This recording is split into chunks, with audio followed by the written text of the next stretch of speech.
Jadi sederhananya kita membuat pemancar FM di 100 kHz, kita injekkan ke listrik. Caranya seperti ini.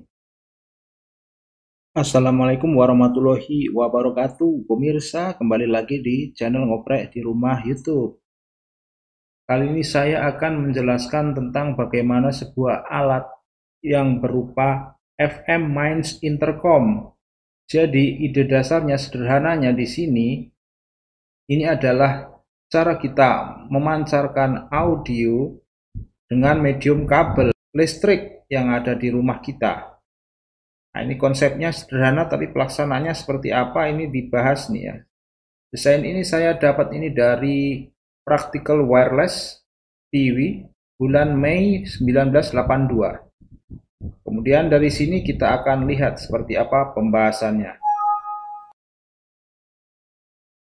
Jadi di sini ini seperti ini ya gambar barang jadinya ya, seperti kotak radio saja dengan ada mic volume, kemudian ada talk listen. Nah, di sini saya ingin lihat nih seperti apa desainnya. Ini simple tapi sederhana, tapi juga tricky ya. Kok bisa-bisanya dia memancarkan FM dengan kabel listrik yang aktif. Desain ini dipublikasikan dibuat oleh Nick Allen dan Rowlandson PSG G4GET ini. Kemudian ini adalah untuk pembukaannya ya. Mayoritas daripada intercom system berpaku pada memancarkan audio sinyal melalui kabel ke stasiun penerima, lebih ke seperti pada telepon sistem ya.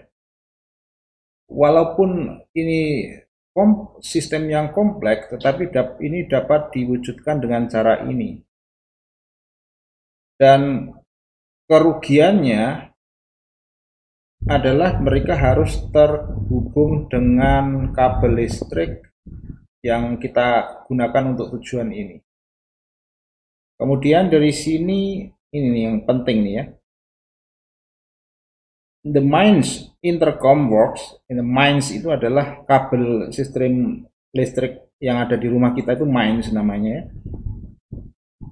Bekerja sama seperti pada radio FM normal, kecuali karirnya adalah hanya pada 100 kHz. Oh iya. Jadi dia dipancarkan di 100 kHz untuk pemancar ini ya. Jadi RF-nya itu keluarnya di 100 kHz.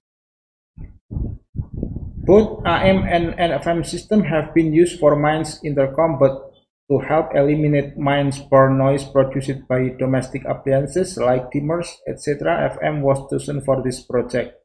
Jadi kalau kita menggunakan FM ini adalah terbebas dari noise ya.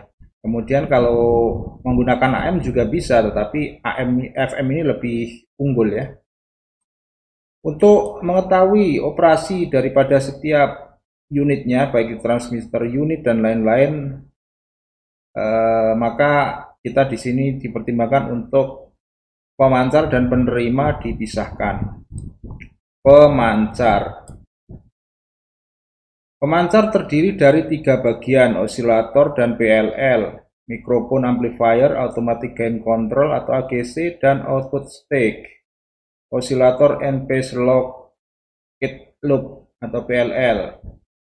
Kemudian 100 kHz carrier frequency is generated by Colbit type oscillator formed by TR1 tuned by L1 and C1. Output kemudian osilator itu kemudian diinputkan ke 4046 sebagai PLL pada yaitu IC1. Oke. Kemudian untuk mikrofon amplifier dan modulator dia menggunakan IC SL6270. Ini sudah IC langka, tapi akan kita lihat seperti apa ininya ya, diagramnya ya. VCO frekuensi daripada 100 kHz pada level 6 volt dan diberikan audio amplitude ini kurang lebih 90 mV RMS, itu sama dengan 2 kali akar 2 kali 90 mV peak to peak atau sekitar 255 mV peak to peak. Oke, ini teori, kemudian prakteknya adalah seperti ini. Nah, skemanya seperti ini ya. Oh iya ya, ini pemancar ya, ini osilatornya. Ini colpit, sangat jelas colpit di sini yang menggunakan FET, G-FET. Kemudian frekuensinya di sini harus dipilih agar keluar 100 kHz. 4046 ini sebagai PLL, kemudian dikuatkan ini ada buffer, kemudian menggunakan buffernya ini sebagai CMOS ya, ini inverter di sini. Kemudian diunpankan ke dua buah MOSFET di sini yaitu VN10KM. Dengan bentuk seperti ini sepertinya bisa kita coba aja ini kita pakai dengan MOSFET IRFZ 44 mungkin. Kemudian di sini ini untuk penguat mic-nya ini bisa dibuat kolaborasi ini bisa dihilangkan ini SL6270 ini diganti dengan yang lebih gampang. Pokoknya gimana caranya kita bisa menginputkan audionya ini sudah di buffer masuk ke sini ya. Jadi ini adalah titik modulasi inputnya di sini ya. Ini ada peringatan warning, this project uses the main supply cables to convey RF energy. Main voltages are dangerous. For safe operation, it is essential that the recommended layout, construction, and component specification given are followed. Artinya kita harus menuruti segala sesuatunya strike pada desain di sini. Kemudian ini penjelasan tentang output stage-nya. Kemudian kita akan lihat nih receivernya menggunakan MC3357 yang umum digunakan. Ini adalah ICEF.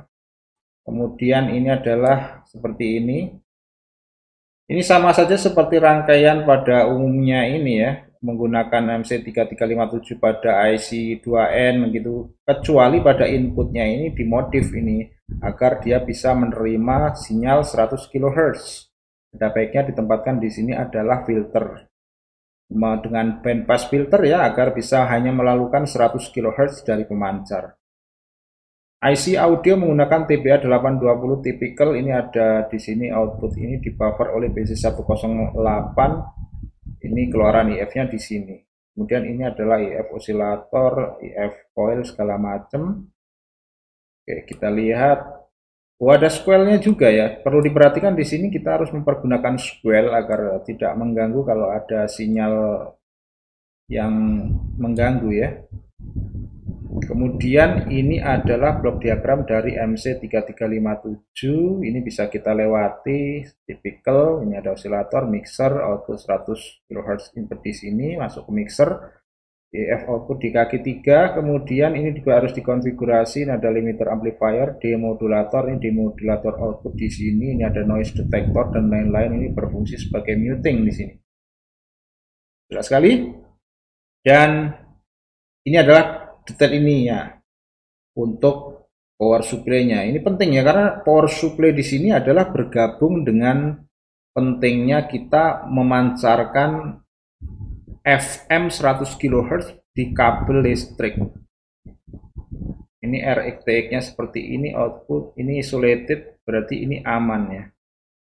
Tapi kita harus perhatikan di sini nih. Ini nanti injeksinya ini ke listrik 220 volt di sini bagaimana? Ini untuk PCB-nya kalau Anda mau buat seperti ini sudah digampangkan oleh desainernya untuk dibuat. Ini juga ada untuk komponennya, sudah sangat gampang dibuat. Dan ini detail untuk trafonya ya, trafo modulator dalam hal ini adalah ini sangat penting, krusial, di mana titik inilah yang mentransformasikan atau Nah, di sini trafo di sini sangat penting ya. Ini adalah sebagai untuk ininya mengkopling RF ke listrik 220. Ini bentuknya seperti ini trafonya.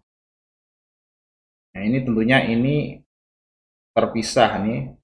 DF secondary 2 ABC seperti ini. Ini nggak usah diperhatiin mengenai ininya. Kemudian ini adalah konstruksi daripada trafonya. Kita akan pahami di sini adalah bagaimana ceritanya trafo ini bisa menginjeksi sinyal 100 kHz di sini. Ternyata trafonya di sini kita hanya butuh 3 turn, 1 turn, kemudian ini insulating tape ini juga sama. Kemudian akan kita lihat ya, ini setting up transmitter. Nah, ini adalah voltage waveform pada drain pada TR2 dan TR3 seperti ini harusnya kalau dilihat dari osiloskop. Ini bentuk barang jadinya seperti ini. Kalau dibuka ini trafo kopling tadi. Coba kita kembali lagi perhatikan di sini seperti ini. Primary, secondary, yang dianggap primary itu mana, secondary yang mana ya? Agak lucu di sini nih. Kok bisa-bisanya ini T2 seperti ini nih mas. Tuh. Ini mas, tuh. Earth. Agak musing kan di sini nih. Lain masuk. Saya kira ada kapasitor gitu aja terhubung. Ternyata tidak, tapi kalau kapasitor pastinya harus ada kopling. Kapasitor ini ada nih. Kapasitor di sini ini berguna untuk mengkopling RF ini ya. Tentunya di sini akan listrik AC masih bisa nyetrum di sini. Oh iya ya, dan T2 inilah sebagai induksinya ya. Coba kita perhatikan. T2 itu seperti ini. Hasilnya seperti ini.